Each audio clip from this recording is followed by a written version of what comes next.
The invitation sat on my desk, cream-colored cardstock with gold embossing, the same stationery my father had used to write my disavowal letter 15 years ago. The irony wasn't lost on me. "Please join us for dinner at the Harrison family estate," it read. "Your presence is urgently requested. My assistant, Marcus," watched as I turned the invitation over in my hands. "Are you going to go?" I leaned back in my chair, looking out at the Manhattan skyline from my corner office.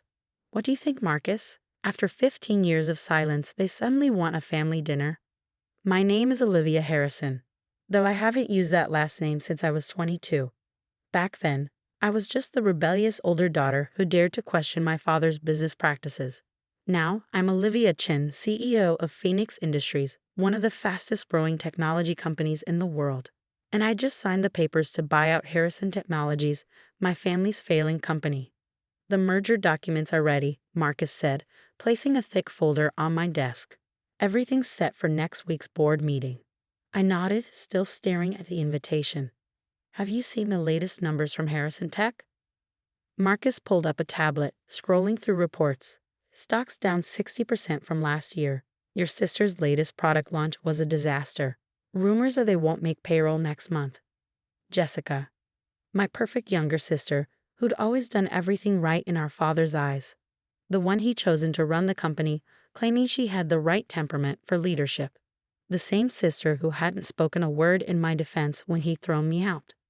"Book me a flight to Boston," I said finally. "Let's see what they want." The Harrison estate hadn't changed in 15 years. Same manicured lawns, same imposing stone facade, same sense of old money and older expectations. As my car pulled up the circular driveway, I saw other vehicles already parked. Jessica's Range Rover, my father's Bentley. Marcus had insisted on having a car wait for me, just in case, he'd said. Smart man. The butler, not the same one from my childhood, opened the door before I could knock. "Miss Harrison," he greeted me formally. "Miss Chen," I corrected him. His eyes widened slightly, but he nodded. "Of course. My apologies, Ms. Chen. The family is waiting in the study." The study, where all important Harrison family decisions were made, where my father had told me I was no longer welcome in his house or his company. I straightened my Chanel jacket and followed the butler down the familiar hallway. Family photos lined the walls. Jessica's graduation, her wedding, her taking over as CEO. My face was conspicuously absent, all traces of my existence carefully removed. The study door was open. Inside, my father sat behind his massive desk, looking older than I remembered but still radiating authority. Jessica perched on the leather sofa, her designer outfit not quite hiding her nervous fidgeting. And in a corner, my mother sat silently, just as she had the day I left. "Olivia," my father said, standing. "Thank you for coming." I remained in the doorway, not quite entering their space. "Well, when the great Richard Harrison requests your presence, how can you refuse?" Jessica flinched at my tone. Father's jaw tightened, but he pressed on. "Please sit. We have much to discuss." I chose an armchair near the door, crossing my legs and waiting. The silence stretched uncomfortably. Finally, my father spoke. "We're aware of your success in recent years." I raised an eyebrow. "My success? You mean building a billion-dollar company from scratch while you were grooming Jessica to run Harrison Tech into the ground?" "Olivia, please," my mother spoke for the first time. "We're trying to have a civil conversation." "Civil?" I laughed. "Like the civil way you all sat there while father threw me out, or the civil way you've pretended I don't exist for 15 years? Jessica stood up suddenly. "We made mistakes, okay? Is that what you want to hear?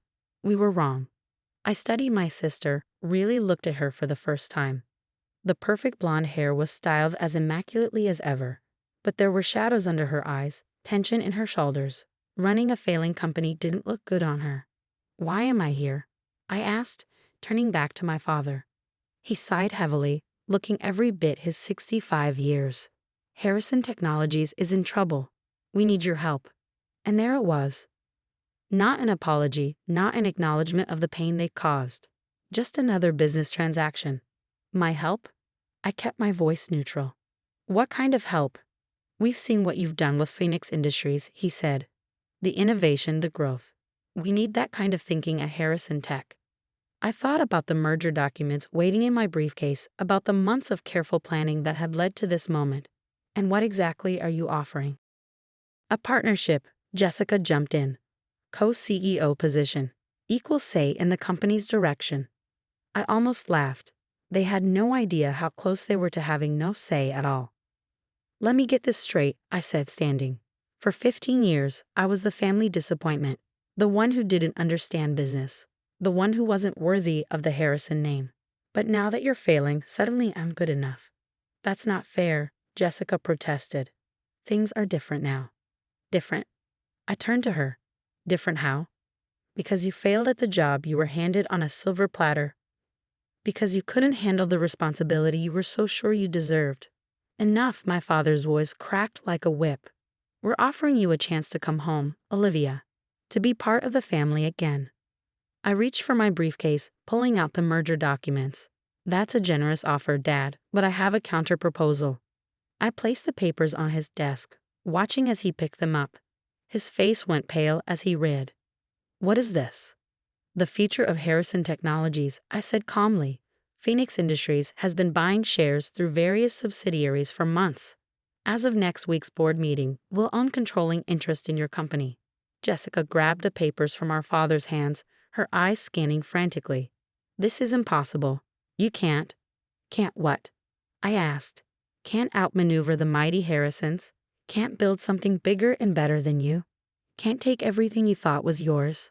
My father stood up, his face red with anger. You planned this. All of it. No, Dad, you planned this. The moment you decided Jessica was more worthy of your trust, your love, your legacy, you set this in motion. I just learned from your example. We'll fight this, he threatened. We have lawyers. Yes, you do, I agreed. The same lawyers who helped me structure this deal. Turns out loyalty can be bought. Another lesson I learned from you. The silence in the study was deafening. My mother had gone completely still, her hands clasped tightly in her lap. Jessica looked like she might be sick. And my father, he just kept staring at the merger documents like they might somehow change if he glared at them long enough. The board meeting is next Tuesday, I said, standing up. I suggest you take the weekend to come to terms with this. Please, my mother finally spoke, her voice trembling. Olivia, we're your family. I turned to her, feeling the old pain surface. Family? Where was this family when Dad threw me out? When Jessica took everything that should have been shared between us? When I was struggling to build something of my own? You never needed our help, Jessica said quietly. Look at what you've built. I laughed, the sound sharp and bitter. You think Phoenix Industries happened by magic? I worked 18-hour days for years. I lived in a tiny apartment, ate ramen noodles, and pitched to every investor who would listen. And you know what kept me going? Knowing that someday I'd be strong enough to make you all see what you threw away. My father finally found his voice. So this is revenge. No, Dad, this is business. Isn't that what you always taught us? Never let emotions cloud your judgment. I picked up my briefcase. Harrison Technologies is failing. Phoenix Industries can save it. The fact that I get to do it, that's just, what did you use to call it? A fortunate business opportunity. As I turned to leave, Jessica caught my arm. Wait, what's going to happen to us? To our jobs? I looked at my sister, really looked at her. The golden child who'd had everything handed to her, who'd never had to fight for anything in her life. For a moment, I almost felt sorry for her. That depends, I said. Are you willing to earn your position for once? Before anyone could respond, my phone buzzed. I glanced at the screen. Marcus, right on schedule. I have to take this, I said, stepping into the hallway. Marcus? How did the board calls go? Better than expected, he reported. Most of them are already on board with the merger. They've seen the numbers. They know Harrison Tech can't survive without outside intervention. Good. And the press release? Ready to go after Tuesday's meeting. The business papers are already speculating about a possible buyout. Your father's mismanagement and Jessica's failed product launches have made it an easy sell. I ended the call and turned to find my mother standing in the doorway. You've thought of everything, haven't you? She asked softly. I had to, I replied.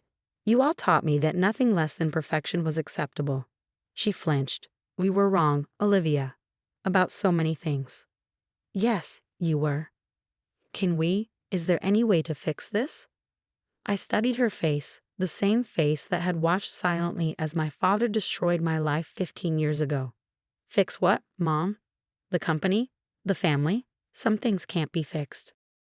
They can only be rebuilt, and rebuilding requires change. Back in the study, my father had moved to the window, staring out at the gardens where he'd once taught Jessica and me about the importance of the Harrison legacy. What are your terms? He asked without turning around. For the company? They're in the merger documents. For the family? I paused. That's more complicated. Jessica looked up from where she'd been reading the merger papers. You're not firing everyone, are you? There are people who depend on those jobs. Unlike you, I actually care about the employees, I said. Anyone who's qualified and willing to adapt will have a place in the new organization. But there will be changes, big ones. And us? She asked quietly. That depends on you. Are you willing to start at the bottom? Learn the business properly? Prove you deserve your position? She nodded slowly. I think I need to. Good, because that's your only option if you want to stay with the company. My father turned from the window. And me?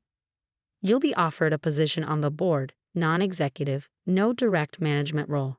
Your years of experience could be valuable, but you won't be running things anymore. He opened his mouth to argue, then closed it again. For the first time in my life, I saw Richard Harrison accept defeat. The board meeting is at 10 a.m. on Tuesday, I said, gathering my things. I suggest you all be prepared. As I reached the door, my mother called out, Will you stay for dinner? I turned back, looking at my family, really looking at them. My father, proud but defeated. Jessica, scared but finally understanding. My mother, hopeful but uncertain. No, I said softly, not tonight. We have too much history for casual family dinners. But maybe someday. The next few days passed in a blur of meetings and preparations. Marcus kept me updated on the board members' responses. Most were enthusiastically supporting the merger, seeing it as their best chance to salvage their investments. On Monday evening, as I sat in my hotel room reviewing the final presentations, my phone buzzed with a text from Jessica. Can we meet? Just us? I considered ignoring it, but something made me respond. Lobby bar, 30 minutes. She was already there when I arrived, nursing what looked like a very expensive glass of wine. Thank you for coming, she said as I sat down. What do you want, Jessica? She took a deep breath. I wanted to say I'm sorry, not just for now, but for then. For not standing up for you when Dad threw you out. For taking everything without questioning it. For being exactly who they wanted me to be instead of who I should have been. I signaled the bartender for a drink. And you're just realizing this now? No, she admitted. I've known for years that I was in over my head.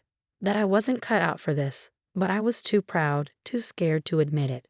So what changed? You did. Seeing what you've built, how strong you've become, it made me realize what real leadership looks like. I studied my sister, looking for any sign of manipulation. But all I saw was exhaustion and genuine regret. You know things can't go back to how they were, I said finally. I know, I don't want them to. I want to learn, really learn from the ground up. Will you teach me? The next morning, I stood before the Harrison Technologies Board of Directors, my father and sister seated among them. As I presented Phoenix Industries' vision for the merged companies, I couldn't help but appreciate the symmetry of the moment. 15 years ago, in this same room, my father had told me I wasn't worthy of the family business. Now I was showing him exactly what he'd thrown away. The vote was unanimous. By noon, Harrison Technologies was officially part of Phoenix Industries. As the board members filed out, my father approached me. You've won, he said simply. This isn't about winning, Dad. It's about fixing what's broken, in the company and maybe, eventually, in the family. He nodded slowly. I underestimated you. I was wrong. Yes, you were. The question is, what are you going to do about it now?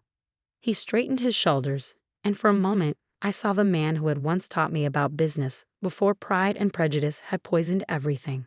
I'm going to watch my daughter run the company I should have trusted her with 15 years ago, he said, if she'll let me. It wasn't an apology, not really, but it was a start. 6 months later, I sat in what had once been my father's office, now my secondary workspace when I was in Boston.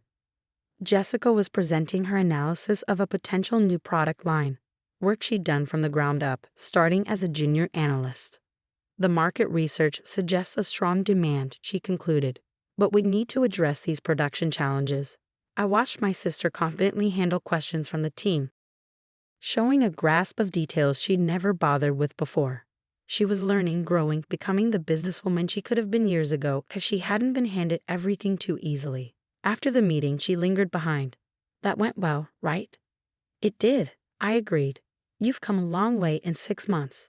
Thanks to you, she said quietly, for giving me a chance I probably didn't deserve. Everyone deserves a chance to prove themselves, Jessica. Even spoiled little sisters who take 15 years to grow up. She laughed, a real laugh, not the artificial one she perfected for society parties. Mom asked me to remind you about Sunday dinner. I've been to exactly 2 family dinners in the past 6 months. They were still awkward, still heavy with unspoken words and lingering hurt. But they were also something else, a beginning. Tell her maybe, I said. I have a lot of work to do. You always have a lot of work to do, Jessica pointed out. But maybe that's not all there is to life. Maybe sometimes family dinner is just family dinner. I looked at my sister, really looked at her. The entitled princess was gone, replaced by someone more real, more substantial. Maybe, I agreed. We'll see. Later that evening, as I worked late in the office, I found myself looking at an old photo I kept in my desk. Me and Jessica as children, before expectations and favoritism had torn us apart. We were smiling, arms around each other, unaware of the years of pain and separation ahead. My phone buzzed. A text from Marcus. Board reports show Key 3 profits up 40% since merger. Harrison Tech Division exceeding all projections. I smiled, thinking about how far we'd all come. My father was learning to be a board member instead of a dictator. Jessica was earning her place instead of expecting it. Even my mother was finding her voice, slowly but surely. And me? I was learning that sometimes the best revenge isn't revenge at all. Sometimes it's showing people exactly what they missed out on, and then maybe giving them a chance to make it right. I picked up my phone and texted Jessica.